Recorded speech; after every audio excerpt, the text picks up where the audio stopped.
खुदा भी यसु मसीह ਦੇ ਮੁਕੱਦਸ ਜਲਾਲੀ ਤੇ ਬਾਬਰਕਤ ਨਾਮ ਦੇ ਵਿੱਚ ਪਾਦਰੀ ਨਜ਼ੀਰ ਮਸੀਹ ਦਾ ਤੇ ਮੇਰੇ ਬੜੇ ਪਿਆਰੇ ਦੋਸਤ ਗੋਲਡਨ ਸਾਗਰ ਦਾ ਤੁਹਾਡੀ ਖਿਦਮਤ ਦੇ ਵਿੱਚ ਮੁਹੱਬਤਾਂ ਭਰਿਆ ਸਲਾਮ। Thank you so much. ਤੇ ਕਲਾਮੇ ਮੁਕੱਦਸ ਦੇ ਵਿੱਚੋਂ ਅਸੀਂ ਅੱਜ ਇੱਕ ਗੱਲ ਬੜੀ ਅਹਿਮ ਜਿਹੜੀ ਹੈ ਨਾ ਪੜ੍ਹਨਾ ਚਾਹੁੰਦੇ ਹਾਂ, ਬੜੀ ਸ਼ਾਰਟ ਰੱਖਣਾ ਚਾਹੁੰਦੇ ਹਾਂ ਗੱਲ, ਤੇ ਦਰਖਾਸਤ ਵੀ ਕਰਨਾ ਚਾਹੁੰਦੇ ਹਾਂ ਜਦੋਂ ਅਸੀਂ ਪੜ੍ਹਨ ਲੱਗੇ ਹਾਂ ਕਿ ਸਾਡੇ ਇਸ ਚੈਨਲ ਨੂੰ ਤੁਸੀਂ ਸਬਸਕ੍ਰਾਈਬ ਕਰੋ, ਬੈਲ ਨੂੰ ਵਜਾਓ ਤਾਂ ਕਿ ਤੁਹਾਨੂੰ ਨੋਟਿਸ ਮਿਲ ਸਕੇ, ਤੇ ਫਿਰ ਇਹਨੂੰ ਦੂਜਿਆਂ ਦੇ ਨਾਲ ਸ਼ੇਅਰ ਵੀ ਕਰੋ। ਅਸੀਂ ਬੜੀ ਜ਼ਰੂਰੀ ਗੱਲਾਂ ਤੁਹਾਡੇ ਨਾਲ ਕਰਨਾ ਚਾਹੁੰਦੇ ਹਾਂ ਜੀ। ਭਾਈ ਗੋਲਡਨ ਸਾਗਰ ਜਿਹੜੇ ਨੇ ਯੋਹੰਨਾ ਦਾ ਪਹਿਲਾ ਆਮ ਖਤ ਤੇ ਉਹਦੇ 4 ਬਾਬ ਦੀ 8 ਆਇਤ ਤੇ 11 ਆਇਤ ਤੇ ਫਿਰ 16 ਆਇਤ ਪੜ੍ਹਨਗੇ। ਥੈਂਕ ਯੂ ਜੀ। ਇਸ ਤਰ੍ਹਾਂ ਸ਼ੁਕਰ ਹੈ। ਜਿਹੜਾ ਵਿਅਕਤੀ ਪਿਆਰ ਨਹੀਂ ਕਰਦਾ ਉਹ ਪਰਮੇਸ਼ਵਰ ਨੂੰ ਨਹੀਂ ਜਾਣਦਾ, ਕਿਉਂਕਿ ਪਰਮੇਸ਼ਵਰ ਪਿਆਰ ਦਾ ਹੈ। ਪਿਆਰੇ ਮਿੱਤਰੋ, ਵੇਖੋ ਪਰਮੇਸ਼ਵਰ ਨੇ ਸਾਨੂੰ ਕਿੰਨਾ ਪਿਆਰ ਕੀਤਾ, ਇਸ ਲਈ ਸਾਨੂੰ ਵੀ ਇੱਕ ਦੂਸਰੇ ਨੂੰ ਪਿਆਰ ਕਰਨਾ ਚਾਹੀਦਾ ਹੈ। ਇਸ ਤਰ੍ਹਾਂ ਅਸੀਂ ਉਸ ਪਿਆਰ ਬਾਰੇ ਜਾਣਦੇ ਹਾਂ ਜਿਹੜਾ ਪਰਮੇਸ਼ਵਰ ਦਾ ਸਾਡੇ ਲਈ ਹੈ, ਅਤੇ ਅਸੀਂ ਉਸ ਪਿਆਰ ਵਿੱਚ ਭਰੋਸਾ ਰੱਖਦੇ ਹਾਂ। ਪਰਮੇਸ਼ਵਰ ਪਿਆਰ ਹੈ। ਉਹ ਵਿਅਕਤੀ ਜਿਹੜਾ ਪਿਆਰ ਵਿੱਚ ਜਿਉਂਦਾ ਹੈ ਪਰਮੇਸ਼ਵਰ ਵਿੱਚ ਨਿਵਾਸ ਕਰਦਾ ਹੈ ਅਤੇ ਪਰਮੇਸ਼ਵਰ ਉਸ ਵਿਅਕਤੀ ਵਿੱਚ ਵਸਦਾ ਹੈ। ਵਾਹ ਜੀ ਵਾਹ, ਕੀ ਬਾਤ ਹੈ ਜੀ। ਕਲਾਮੇ ਮੁਕੱਦਸ ਲਿਖਿਆ ਹੈ, ਜਿਹੜੀ ਅਸਾਂ ਗੱਲ ਪੜ੍ਹੀ ਹੈ ਅੱਜ, ਮੈਂ ਚਾਹੁੰਦਾ ਕਿ ਅਸੀਂ ਉਹਨੂੰ ਵੇਖੀਏ ਕਿ ਜਿਹੜਾ ਮੁਹੱਬਤ ਨਹੀਂ ਰੱਖਦਾ ਉਹ ਖੁਦਾ ਨੂੰ ਨਹੀਂ ਜਾਣਦਾ, ਕਿਉਂਕਿ ਖੁਦਾ ਕੀ ਹੈ? ਮੁਹੱਬਤ ਹੈ। ਫਿਰ ਹਾਂ ਇਹ ਗੱਲ ਪੜ੍ਹੀਏ ਕਿ ਅਜ਼ੀਜ਼ੋ ਇੱਕ ਦੂਜੇ ਨਾਲ ਮੁਹੱਬਤ ਰੱਖੋ। खुदा ने लिखा अजीजो, जब खुदा ने हमसे मोहब्बत की तो साढ़े ते भी फर्ज है, लाजमी है कि असी एक दूजे दे नाल मुहब्बत रखीए। फिर हाँ लिखा है कि ये मुहब्बत है ना, ये मुहब्बत साढ़े च इस तरह है कि यसु मसीह खुदा साढ़े च आके वसदा है। 16वीं आयत हम पढ़िया ते फिर असी खुदा दे विच रहिंदे आ ते खुदा साढ़े च रहिंदा है। मैं चाहना वा कि असी इस गल नूं वेखीए, ये मुहब्बत जिहड़ी है ना खुदा ने जिहड़ी साडे नाल कीती है ਉਹਦਾ ਇੱਕ ਤਰੀਕਾਕਾਰ ਨਿਭਾਇਆ। ਮੈਂ ਬਹੁਤ ਸਾਰੇ ਇਹਦੀ ਬੜੀਆਂ ਗੱਲਾਂ ਨੇ, ਸਾਰੀਆਂ ਨਹੀਂ ਕਰਨੀਆਂ, ਛੋਟੀਆਂ ਜਿਹੀ ਗੱਲਾਂ ਕਰਨੀਆਂ ਨੇ, ਹੈ ਠੀਕ ਹੈ ਜੀ। ਤੇ ਖੁਦਾ ਨੇ ਇਹ ਮੁਹੱਬਤ ਸਾਡੇ ਦਿਲਾਂ 'ਚ ਵੀ ਪਾਈ ਜੇ। ਵੇਖੋ ਪੜ੍ਹੋ ਇਹਦਾ ਕਲਾਮੇ ਮੁਕੱਦਸ ਰੋਮੀਓ ਦੀ ਕਿਤਾਬ 5 ਬਾਬ ਦੀ 5 ਆਇਤ ਪੜਾਂਗੇ ਨਾ, ਤੇ ਉੱਥੇ ਵੇਖੋ ਕੀ ਲਿਖਿਆ, ਫਟਾਫਟ ਪੜ੍ਹੋ ਇਹਦਾ। ਇਹ ਰੋਮੀਓ ਦੀ ਕਿਤਾਬ 5 ਬਾਬ ਹਾਂਜੀ ਤੇ 5 ਆਇਤ ਪੜ੍ਹਨੀ ਹੈ ਤੁਹਾਂ, ਉਹਦੀ 5ਵੀਂ ਆਇਤ। ਇਹ ਉਮੀਦ ਸਾਨੂੰ ਕਦੇ ਵੀ ਨਿਰਾਸ਼ ਨਹੀਂ ਕਰਦੀ, ਕਿਉਂਕਿ ਪਰਮੇਸ਼ਵਰ ਨੇ ਸਾਡੇ ਦਿਲਾਂ ਅੰਦਰ ਆਪਣੇ ਪਿਆਰ ਦਾ ਛਿੜਕਾ ਕੀਤਾ ਹੈ। ਉਸ ਨੇ ਆਪਣਾ ਪਿਆਰ ਪਵਿੱਤਰ ਆਤਮਾ ਰਾਹੀਂ ਸਾਨੂੰ ਦਿੱਤਾ। ਹਾਂਜੀ, ਪਵਿੱਤਰ ਆਤਮਾ ਸਾਡੇ ਲਈ ਪਰਮੇਸ਼ਵਰ ਵੱਲੋਂ ਇੱਕ ਦਾਤ ਹੈ। ਵਾਹ ਜੀ। ਪਵਿੱਤਰ ਆਤਮਾ ਜਿਹੜੀ ਕਿ ਰੂਲ ਕੁਦਸ ਦੇ ਵਸੀਲੇ ਦੇ ਨਾਲ ਖੁਦਾ ਨੇ ਉਹੀ ਮੁਹੱਬਤ ਸਾਡੇ ਦਿਲਾਂ 'ਚ ਪਾ ਦਿੱਤੀ ਹੈ ਜੀ। ਬਿਲਕੁਲ ਸਹੀ ਗੱਲ। ਤਾਂ ਕਿ ਕਿਉਂਕਿ ਅਸੀਂ ਖੁਦਾ ਦੇ ਚਾਹੇ ਹਾਂ ਨਾ, ਖੁਦਾ ਨੂੰ ਕਬੂਲ ਕਰ ਲਿਆ ਨਾ, ਤੇ ਖੁਦਾ ਦੀ ਮੁਹੱਬਤ ਹੈ, ਖੁਦਾ ਮੁਹੱਬਤ ਹੈ ਤਾਂ ਖੁਦਾ ਦੀ ਮੁਹੱਬਤ ਸਾਡੇ ਕੋਲ ਹੈ। ਜਿਹਨਾਂ ਅੱਜ ਕੱਲ੍ਹ ਬੜੀ ਗੱਲ ਚੱਲਦੀ ਹੈ ਪਈ ਕਿ ਜੀ ਸੋਸ਼ਲ ਡਿਸਟੈਂਸ, ਬਿਲਕੁਲ ਸਹੀ ਹੈ। ਸਾਨੂੰ ਚਾਹੀਦਾ ਕਿ ਸਾਨੂੰ ਲੋਕਾਂ ਤੋਂ ਦੂਰ ਹੋਣਾ ਹੈ, ਕਿਉਂਕਿ ਸਾਨੂੰ ਥੋੜੇ ਜਿਆਦਾ ਦੇਰ ਵਾਸਤੇ ਕਰੋਨਾ ਵਾਸਤੇ ਦੂਰ ਹੋ ਕੇ ਅਸੀਂ ਘਰ 'ਚ ਬੈਠੇ ਹਾਂ, ਲੋਕਾਂ ਤੋਂ ਦੂਰ ਹੋ ਕੇ। ਲੇਕਿਨ ਹੁਣ ਸਾਨੂੰ ਇਸ ਗੱਲ ਨੂੰ ਵੇਖਣਾ ਕਿ ਇਸ ਵਕਤ ਸਾਨੂੰ ਖੁਦਾ ਦੀ ਮੁਹੱਬਤ ਨੂੰ ਦਿਲ 'ਚ ਰੱਖਣਾ ਹੈ। ਤੇ ਜਦੋਂ ਮੁਹੱਬਤ ਨੂੰ ਦਿਲ 'ਚ ਰੱਖਣਾ ਤੇ ਸਾਨੂੰ ਆਪਣੀ ਬੀਵੀ ਨਾਲ, ਤੇ ਬੀਵੀ ਨੂੰ ਆਪਣੇ ਬੰਦੇ ਨਾਲ, ਤੇ ਫਿਰ ਦੋਵਾਂ ਨੂੰ ਆਪਣੇ ਬੱਚਿਆਂ ਨਾਲ, ਤੇ ਬੱਚਿਆਂ ਨੂੰ ਆਪਣੇ ਭੈਣ ਭਰਾਵਾਂ ਦੇ ਨਾਲ, ਜਾਂ ਅਸੀਂ ਇੱਕ ਛੋਟੇ ਘਰ ਸਾਰੇ ਇੱਕ ਜੁਆਇੰਟ ਫੈਮਿਲੀ ਜਿਹੜੀ ਹੈ ਸਾਰੀ ਇਕੱਠੀ ਫੈਮਿਲੀ ਰਹਿੰਦੇ ਆ, ਤੇ ਸਾਨੂੰ ਇੱਕ ਦੂਜੇ ਦੇ ਨਾਲ ਮੁਹੱਬਤ ਦੇ ਨਾਲ ਰਹਿਣਾ। ਇਹ ਮੌਕਾ ਦਿੱਤਾ ਹੈ ਸਾਨੂੰ, ਚਾਹੇ ਜਿੱਦਾਂ ਵੀ ਅੱਜ ਕਰੋਨਾ ਦੀ ਇਹ ਪ੍ਰੋਬਲਮ ਚੱਲ ਰਹੀ ਹੈ, ਪਰ ਇਹ ਇੱਕ ਬਹੁਤ ਵੱਡਾ ਚਾਂਸ ਹੈ ਕਿ ਆਪਾਂ ਆਪਣੀ ਫੈਮਿਲੀ ਨਾਲ ਪਿਆਰ ਮੁਹੱਬਤ ਵਧਾ ਸਕੀਏ, ਉਹਨਾਂ ਨੂੰ ਨੇੜੇ ਤੋਂ ਜਾਣ ਸਕੀਏ। ਹਾਂ, ਕੀ ਬਾਤ ਹੈ।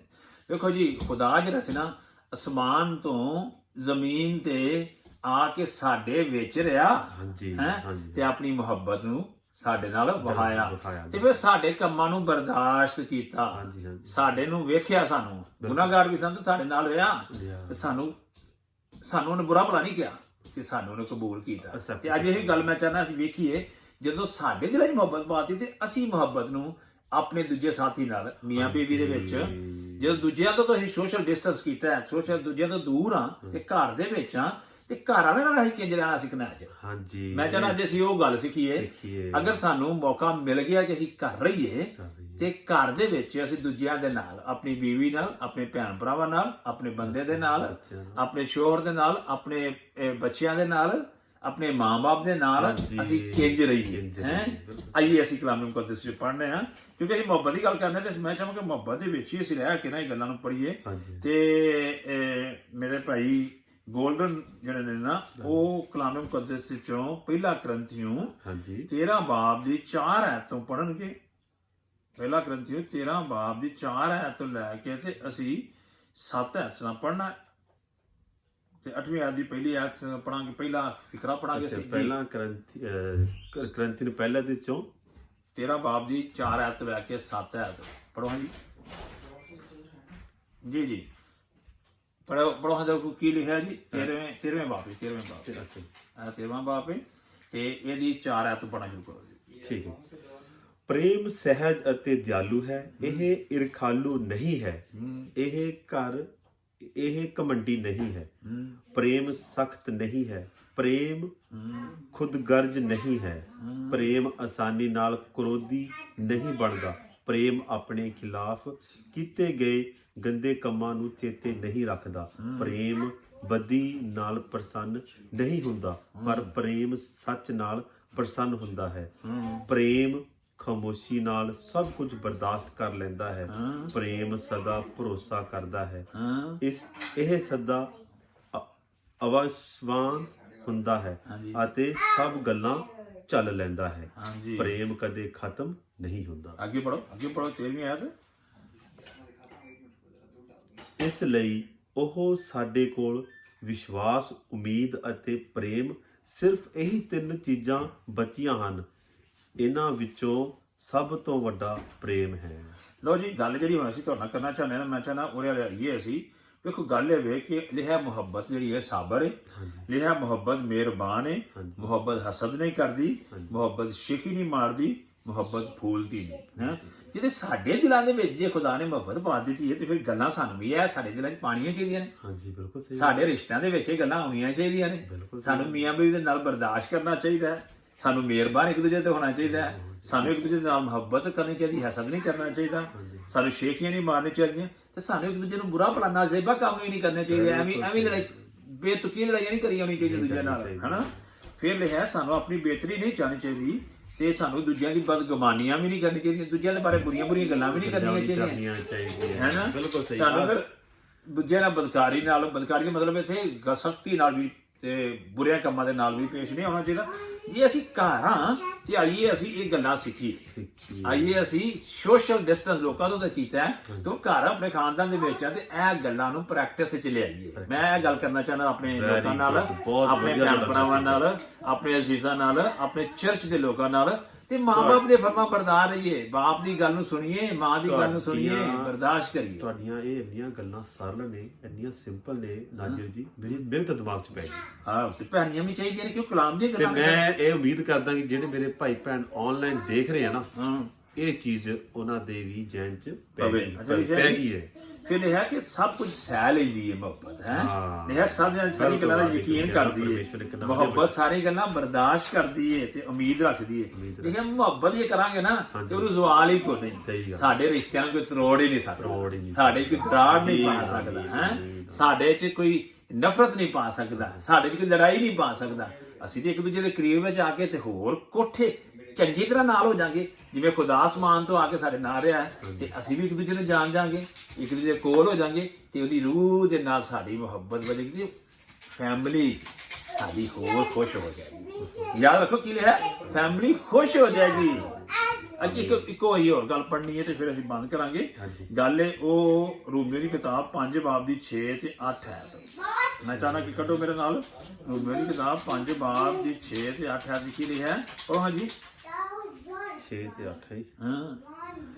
ਸਹੀ ਸਮੇਂ ਤੇ ਮਸੀਹ ਸਾਡੇ ਲਈ ਮਰਿਆ, ਜਦੋਂ ਅਜੇ ਅਸੀਂ ਕਮਜ਼ੋਰ ਅਤੇ ਪਰਮੇਸ਼ਵਰ ਦੇ ਖਿਲਾਫ ਜਿਉਂਦੇ ਰਹੇ ਸਾਂ। ਹਾਂਜੀ ਵੇਖੋ ਇਹ ਗੱਲ ਹੁੰਦੀ ਵੇ, ਮੈਂ ਕਹਿਣਾ ਕਿ ਜਦੋਂ ਅਸੀਂ ਕਮਜ਼ੋਰ ਸਾਂ ਨਾ ਤੇ ਖੁਦਾ ਨੇ ਸਾਨੂੰ ਮੁਹੱਬਤ ਕਰਕੇ ਤੇ ਯਿਸੂ ਮਸੀਹ ਸਾਡੇ ਵਾਸਤੇ ਮਰਿਆ ਹੈ ਨਾ, ਤੇ ਜਦੋਂ ਅਸੀਂ ਬੇਦੀਨ ਸਾਂ ਨਾ, ਤੇ ਉਦੋਂ ਵੀ ਖੁਦਾ ਸਾਡੇ ਵਾਸਤੇ ਮਰਿਆ। ਮੈਂ ਚਾਹਨਾ ਗੱਲ ਯਾਦ ਰੱਖੋ, ਇਹ ਨਾ ਸੋਚੋ ਕਿ ਵੀ ਇਹ ਮੈਨੂੰ ਮੁਹੱਬਤ ਕਰੇਗੀ ਤੇ ਮੈਂ ਮੁਹੱਬਤ ਕਰਾਂਗਾ, ਜਾਂ ਇਹ ਮੈਨੂੰ ਮੁਹੱਬਤ ਕਰੇਗਾ ਤੇ ਮੈਂ ਮੁਹੱਬਤ ਕਰਾਂਗੀ, ਹੈ ਬਈ ਇਹ ਮੇਰੇ ਨਾਲ ਤੇ ਬੁਰਾ ਬੋਲੇ ਨੇ। ਇਹ ਨਾ ਗੱਲ ਸੋਚੋ, ਗੱਲ ਇਹ ਸੋਚੋ ਕਿ ਹੁਣ ਪਤਾ ਨਹੀਂ ਉਹਨਾਂ ਦੇ ਕਿਰਦਾਰ ਦੇ ਵਿੱਚ ਕਿਹੜੀ ਕਮਜ਼ੋਰੀ ਹੈ। ਖਰੇ ਉਹਨਾਂ ਨੂੰ ਯਿਸੂ ਮਸੀਹ ਨਹੀਂ ਮਿਲਿਆ, ਜਿਸ ਦਾ ਉਹਨਾਂ ਦੇ ਦਿਲੋਂ ਦਿਮਾਗ ਤਬਦੀਲ ਨਹੀਂ ਹੋਏ, ਤੇ ਮੇਰਾ ਤਾਂ ਹੋ ਗਿਆ। ਮੈਂ ਤੇ ਉਜਦਾ ਹੋਵਾਂ, ਤੇ ਮੈਂ ਤੇ ਉਹਨੂੰ ਬਰਦਾਸ਼ਤ ਕਰਾਂ ਤੇ ਕੁਰਬਾਨੀ ਦੇਵਾਂ ਆਪਣੀ ਖੁਦੀ ਦੀ ਕੁਰਬਾਨੀ ਉਹਦੇ ਗੁਨਾਹਾਂ ਵਾਸਤੇ ਦੇ ਦਿਆ ਤੇ ਮੁਹੱਬਤ ਜ਼ਿਆਦਾ। ਤੇ ਅੱਗੇ 8ਵੀਂ ਆਇਤ ਕੀ ਲਿਖਿਆ ਜੀ, 8ਵੀਂ ਆਇਤ ਪੜਾਂਗੇ ਅਸੀਂ। ਪਰ ਮਸੀਹ ਸਾਡੇ ਲਈ ਮਰਿਆ ਜਦੋਂ ਹਾਲੇ ਅਸੀਂ ਪਾਪੀ ਸਾਂ, ਇੰਜ ਪਰਮੇਸ਼ਵਰ ਨੇ ਸਾਡੇ ਪ੍ਰਤੀ ਆਪਣਾ ਭਰਪੂਰ ਪਿਆਰ ਦਰਸਾਇਆ। ਵਾਹ ਜੀ ਵਾਹ। ਮੈਂ ਵੀ ਆਣਾ ਕਿ ਅਸੀਂ ਜਦੋਂ ਵੇਖਦੇ ਹਾਂ ਕਿ ਦੂਜੇ ਦੇ ਵਿੱਚ ਅਜੇ ਬੁਰਾਈਆਂ ਪਈਆਂ ਜਾਂਦੀਆਂ ਨੇ, ਤੇ ਦੂਜਾ ਮੇਰੇ ਬਾਰੇ ਗੱਲਾਂ ਕਰਦਾ ਹੈ ਤੇ ਮੈਨੂੰ ਬੁਰਾ ਭਲਾ ਕਹਿੰਦਾ ਹੈ ਤੇ ਮੇਰੇ ਨਾਲ ਨਫ਼ਰਤ ਕਰਦਾ, ਕਰੇ ਪਿਆ ਭਈ ਉਹ ਕਰੇ ਪਿਆ। ਮੈਂ ਤੇ ਯਿਸੂ ਮਸੀਹ ਦੇ ਵਿੱਚ ਆਪਣੀ ਖੁਦੀ ਨੂੰ ਮਾਰ ਛੱਡਿਆ ਤੇ ਮੈਂ ਤੇ ਉਹਨੂੰ ਮੁਹੱਬਤ ਕਰਾਂਗਾ, ਮੈਂ ਤੇ ਉਹਨੂੰ ਪਿਆਰ ਕਰਾਂਗਾ। ਆਈਏ ਅਸੀਂ ਖਾਨਦਾਨ ਦੇ ਵਿੱਚ ਵੀ ਇੱਕ ਵਾਰੀ ਫਿਰ ਦੁਬਾਰਾ ਇਕੱਠੇ ਹੋ ਜਾਈਏ। ਮੀਆਂ ਬੀਵੀਆਂ ਦੇ ਅੱਗੇ ਮੇਰੀ ਇਹ ਦਰਖਾਸਤ ਹੈ, ਬੀਵੀ ਆਪਣੇ ਬੰਦੇ ਨੂੰ ਮਾਫ ਕਰੇ ਤੇ ਉਹਨੂੰ ਬਰਦਾਸ਼ਤ ਕਰੇ, ਤੇ ਬੰਦਾ ਆਪਣੀ ਬੀਵੀ ਨੂੰ ਬਰਦਾਸ਼ਤ ਕਰੇ, ਉਹਨੂੰ ਮਾਫ ਕਰੇ ਤੇ ਮੁਹੱਬਤ ਨੂੰ ਉਜਾਗਰ ਦੇ ਕੇ ਤੇ ਇੱਕ ਦੂਜੇ ਨੂੰ ਹੋਰ ਸਮਝੋ ਤਾਂ ਖੁਦਾ ਦੀ ਮੁਹੱਬਤ। ਬੱਚਿਆਂ ਨਾਲ ਵੀ ਇੰਝ ਕਰੋ ਤੇ ਆਪਣੇ ਮਾਂ-ਬਾਪ ਨੂੰ ਜਿਹੜੇ ਤੁਹਾਡੇ ਨਾਲ ਨੇ ਉਹਨੂੰ ਵੀ ਪਿਆਰ ਕਰੋ, ਮੁਹੱਬਤ ਕਰੋ, ਤੇ ਉਹਨੂੰ ਵੀ ਨਾਲ ਕੀ ਕਰੋ, ਮਾਫ ਕਰਕੇ ਨਾ, ਕਿਉਂਕਿ ਗੱਲਾਂ ਹੋ ਗਈਆਂ ਨੇ ਤੇ ਉਹਨੂੰ ਵੀ ਆਪਣੇ ਦਿਲ ਦੇ ਨਾਲ ਲਾਓ। ਜਿਸ ਤਰ੍ਹਾਂ ਯਿਸੂ ਮਸੀਹ ਨੇ ਸਾਨੂੰ ਸਾਡੇ ਗੁਨਾਹਾਂ ਨੂੰ ਸਾਡੇ ਬਦਲੇ ਨਹੀਂ ਰੱਖਿਆ, ਸਾਨੂੰ ਆਪਣੇ ਦਿਲ ਨਾਲ ਲਾ ਕੇ ਤੇ ਕੁਰਬਾਨੀ ਕੀਤੀ ਆਪਣੀ।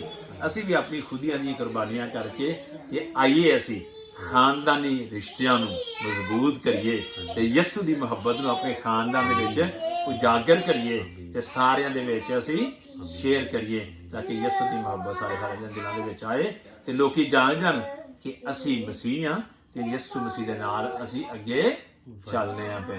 ਖੁਦਾਵੰਦ ਤੁਹਾਨੂੰ ਬਰਕਤ ਦੇ। ਤੇ ਮੇਰੀ ਦੁਆ ਹੈ ਕਿ ਯਿਸੂ ਮਸੀਹ ਦੀ ਮੁਹੱਬਤ ਤੇ ਉਹਦੀ ਕੁਰਬਾਨੀ, ਉਹਦੀ ਕੁਰਬਤ, ਉਹਦੀ ਨਜ਼ਦੀਕੀ ਤੁਹਾਡੇ ਵਿੱਚ ਆਵੇ ਤੇ ਤੁਹਾਡੇ ਚੋਂ ਕਾਇਮ ਰਵੇ, ਤੇ ਉਹਦੀ ਮੁਹੱਬਤ ਤੁਹਾਡੇ ਵਿੱਚ ਕਾਇਮ ਰਵੇ, ਉਹਦੀ ਮੁਹੱਬਤ ਤੁਹਾਡੇ ਖਾਨਦਾਨ 'ਚ ਕਾਇਮ ਰਵੇ, ਤੇ ਤੁਸੀਂ ਅਬਦੀ ਤੌਰ ਤੇ ਉਹਦੇ ਵਿੱਚ ਕਾਇਮ ਰਹਿ ਕੇ ਤੇ ਉਹਦੀ ਆਮਦ ਦੇ ਵਾਸਤੇ ਮੁੰਤਜ਼ਰ ਪਾਓ ਤੇ ਇੱਕ ਮੁਨਫਰਦ ਸ਼ਖਸ ਹੋ ਕੇ ਮਾਸ਼ਰੇ ਦੇ ਵਿੱਚ ਉਹਦੇ ਨਾਮ ਜਲਾਲ ਦਿਓ। ਖੁਦਾ ਤੁਹਾਨੂੰ ਬਰਕਤ ਦੇਵੇ। ਆਮੀਨ।